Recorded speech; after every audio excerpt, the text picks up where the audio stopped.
Good evening. It is Tuesday, July 9th,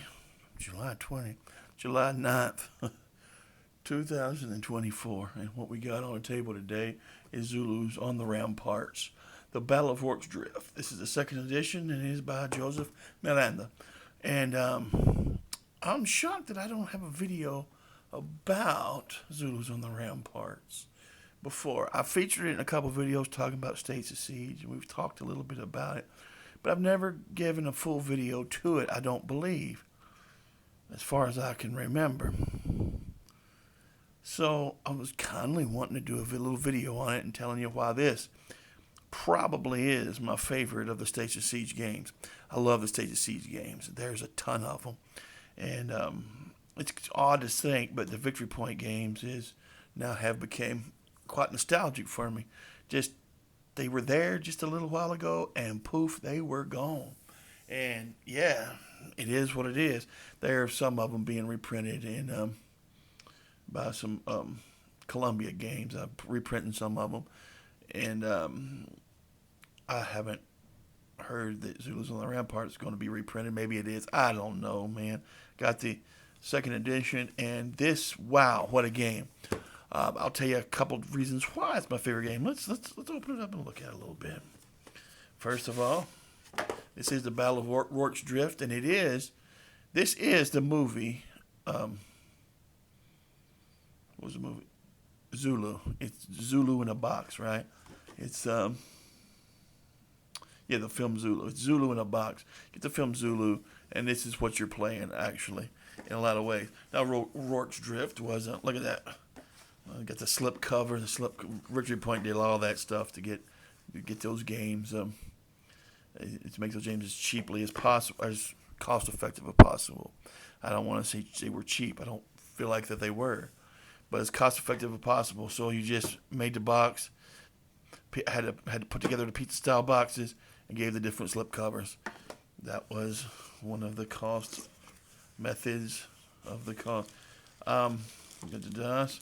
Got your 4 dice. This was a deluxe edition, so it wasn't a bag edition. You got your 4 dice. You got your cars, which is the engine of the game. You got those thick counters that we all loved, that were some of the greatest things in the world, counters in the world. And you even had a lot of stand-ups in this one. You had stand-ups representing, a lot of things. You have a book that totally explains the game to you in every way, shape, and form. That's overkill, really, but it's a good explanation of games. And look at that advertisement for Nemo's War. It's another great little game that I have talked about, and I have done its own video on. But today we're just going to look at it here. And I'm going to put together the puzzle piece board. A lot of people don't like that. A lot of people always wanted to use the paper map, which these came with, the puzzle map and the paper map. I always preferred the puzzle as long as you packed it right so it wouldn't warp. You pack the puzzle pieces in the bottom. This is a 5-piece, which was odd. They have a bunch of them that were 4-piece too. This was a 5-piece, and as long as you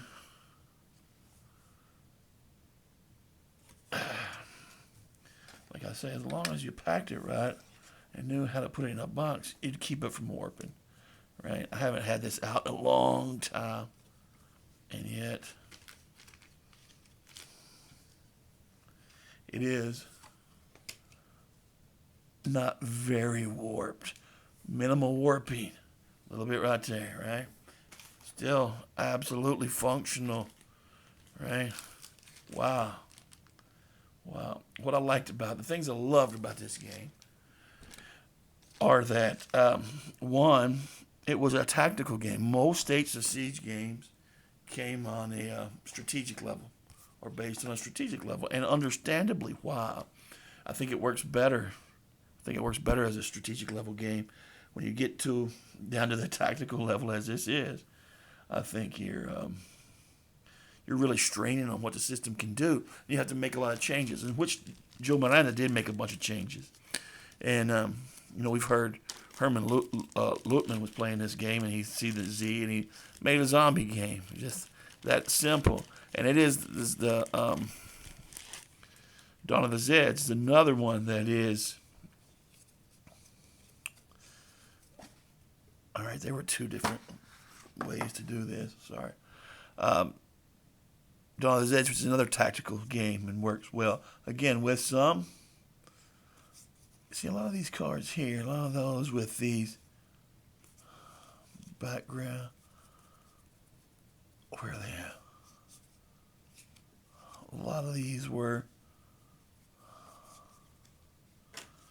A lot of them were movie cards. You could play the whole movie.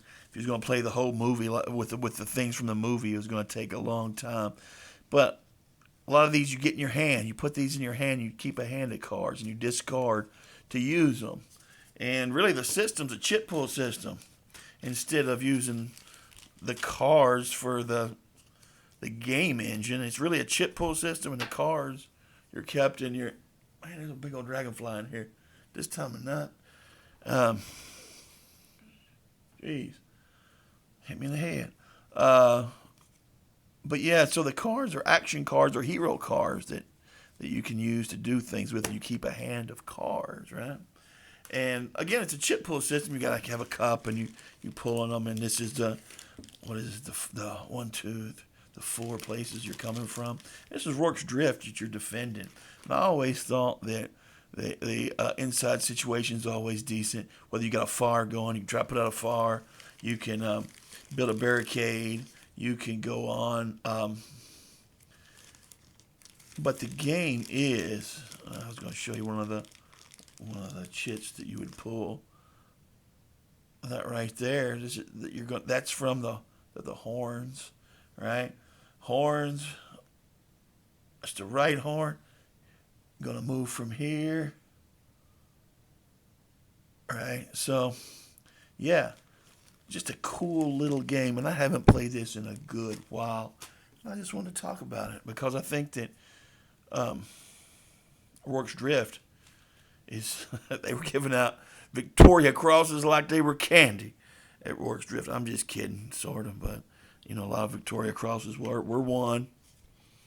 A lot of the, as we think of as British colonial troops, man, they made their name that day, right? As we see, here you go, one pith helmet on, typical Britisher in South Africa. And this game, let's look at the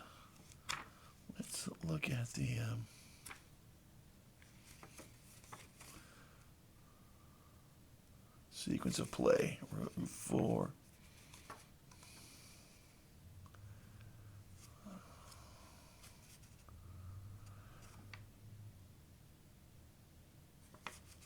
Well, if I can find it, was it page 4? It's saying sequence of play 4. No, not page 4. It's part 4. Part 7, so it should be right around. Set up 3, 4 should be 5. The Abuthal phase, no. Sequence of play. That's what we're looking at. The empty phase, draw 1 empty chit from the empty cup, yeah. Abuthal phase, perform the action required from the empty chit, just draws that's just drawn, right? 3 is an action phase. Usually you may perform 1 action at a time. Then the card phase. Usually you draw a card off the top of the draw pile and place it in your hand. You do have a hand, or a tableau, as I think the game calls it. And then you have your hero phase. You may put forth a hero. Hero does different things, right? Usually an officer or somebody who was one of the Victoria Cross winners, right? On that day. And then a housekeeping phase in which you're just going to discard down to 5 cards in your hand and so on and so forth. And if anybody gets here, you're done.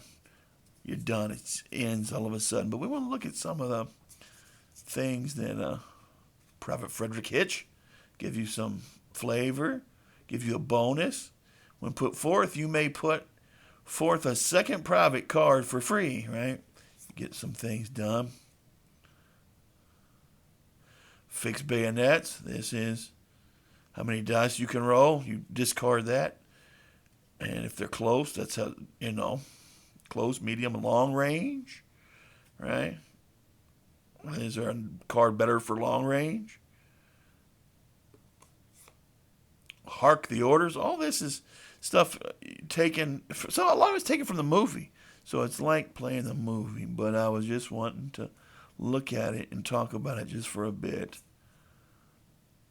And understand how good of a game this is. And if you haven't played it, and if you can get your hands on it, I highly suggest you get your hands on it. Yeah, just got me thinking about Zulus on the Ramparts today. I was just sitting around, and like I said, I don't think I've ever done a video on it. So there you go. This is absolutely my favorite State of Siege game, and it may be yours too. Get out and play it. Find it if you can. It's worth a little bit if you can get it. I mean, it's we bought them for $20, $25 back in the day. I don't know how much you have to pay for it, but if you can get it at a good price, it's absolutely worth it. It's a lot of play in this little game.